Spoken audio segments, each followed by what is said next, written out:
Oke, selamat pagi, selamat malam, atau selamat siang. Perkenalkan, nama saya Almar Sustari dengan NPM 2206082303.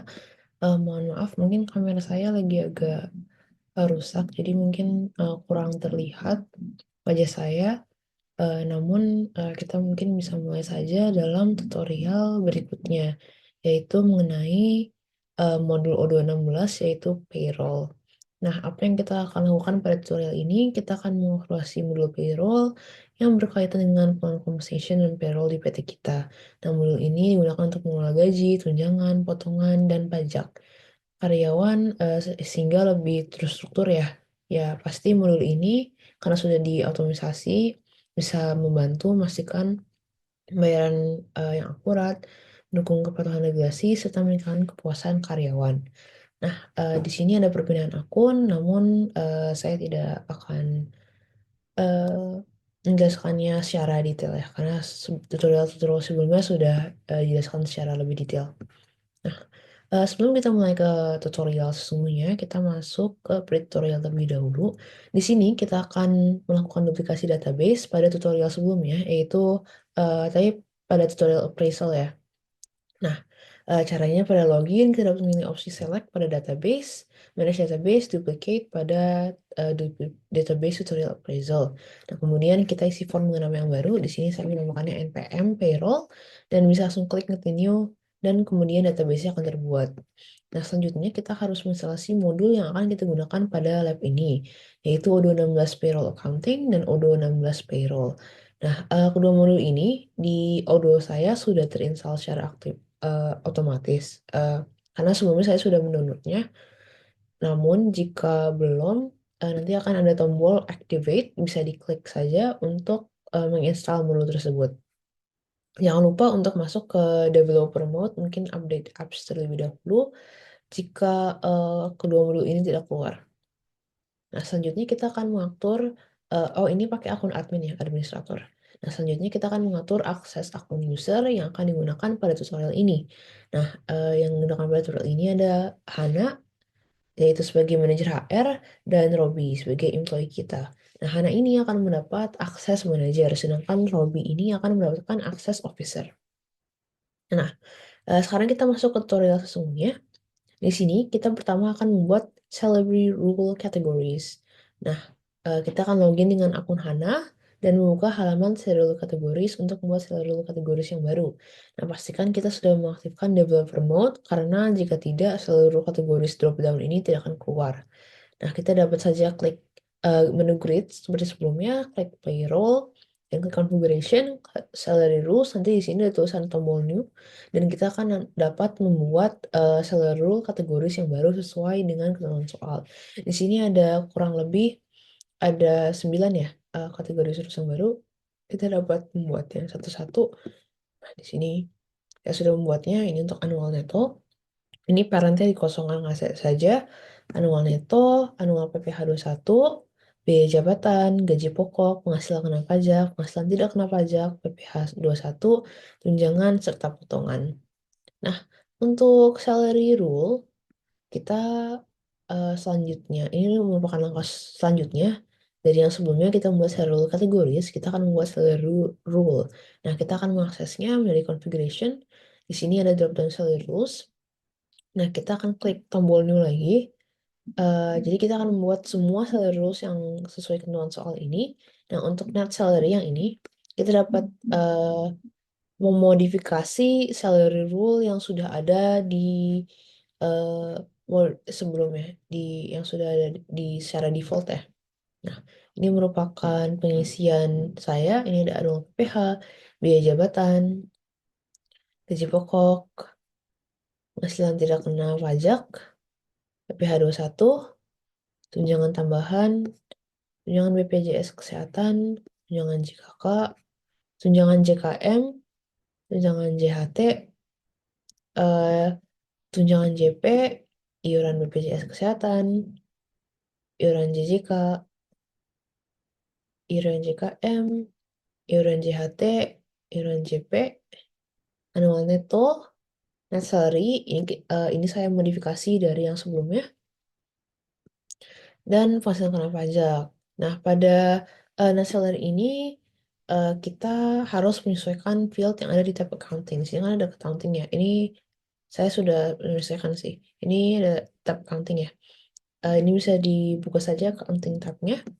Nah, kemudian kita akan mengisi debit account dan credit account. Nah, credit account ini secara otomatis sudah dibuatkan oleh Odoo. Jadi kita eh, akan membuat debit account yang baru yang bernama payroll. Nah, di sini codingnya ada kode baru, account name payroll, current type current assets, dan di sini kita dapat melihat bahwa semua sudah dibuat dengan baik.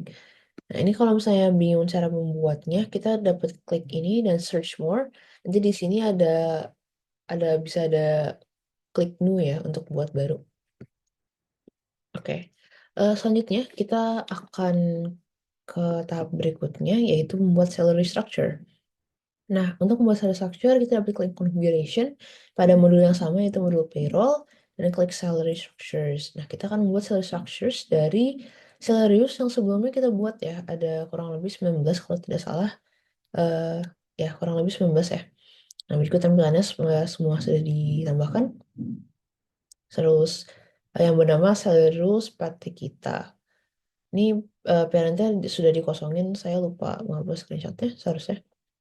Nah, untuk kita selanjutnya akan create kontrak untuk Robby. Di sini kita akan membuka modul employees dan klik employees yang ada di sini dan klik contracts. Nah, kita akan membuka employee yang kita dapat, yaitu yang saya dapat Robby sehingga saya membuka kontrak si Robby. Di sini kita akan membuat kontrak baru. Jadi kita akan klik tombol create di sini. Nah, kita akan membuat kontrak baru dan pada salary journal yang ada di sebelah sini ya. Salary journal,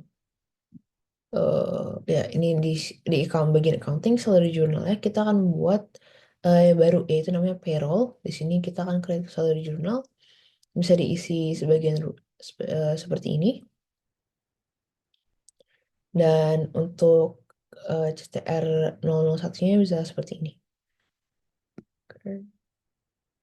Nah, jangan lupa ini untuk salary structure-nya kita menggunakan salary PT kita yang sudah kita definisikan sebelumnya. Oke. Nah, jangan lupa di sini kita wage-nya diatur menjadi wage employee kita ya. Di sini employee saya memiliki wage 8 juta per month. Nah, setelah itu kita akan membuat satu kontrak menjadi running dengan mengklik bagian kanan atas kontrak. Di sini sebelumnya kan ada sebelumnya ini masih new dan kita akan klik running di sini sehingga dia sedang berjalan ya. Bukan lagi menjadi draft, namun sudah digunakan oleh perusahaan kita pada employee kita. Nah, selanjutnya kita akan membuat payslip untuk Robby. Di sini kita akan kembali ke modul payroll dan klik employee payslips new. Nah, kemudian kita akan mengisi employee untuk Robby seperti di bawah ini. Seperti di bawah ini ya. Ini punya Robby.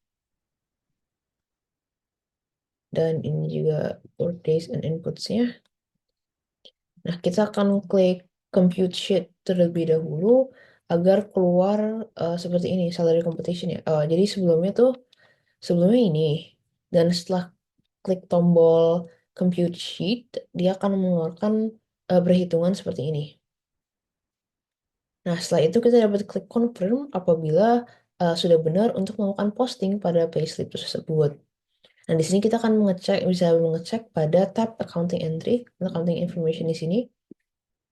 Nah, di accounting information ini ada accounting entry-nya. Kita dapat klik saja PL 2024 nomor 1 slip 014.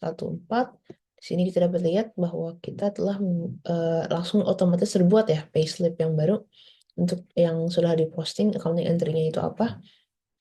Accounting entry untuk proses tersebut. Nah, di sini kita dapat login dengan akun Robby dan cek payslip yang telah dibuat oleh Hana. Di sini saya login akun Robby ya. Dan ini merupakan payslip yang dibuat oleh Hana. Kurang lebih sama, tapi employee kita dapat mengecek.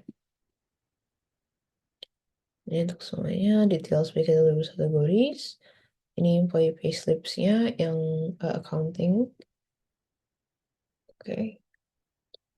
Nah, dengan ini tutorial kita selesai. Nah, mungkin saya akan menjawab pertanyaan selanjutnya, jelaskan secara lengkap apa yang maksud PPh satu dan bagaimana cara menghitungnya.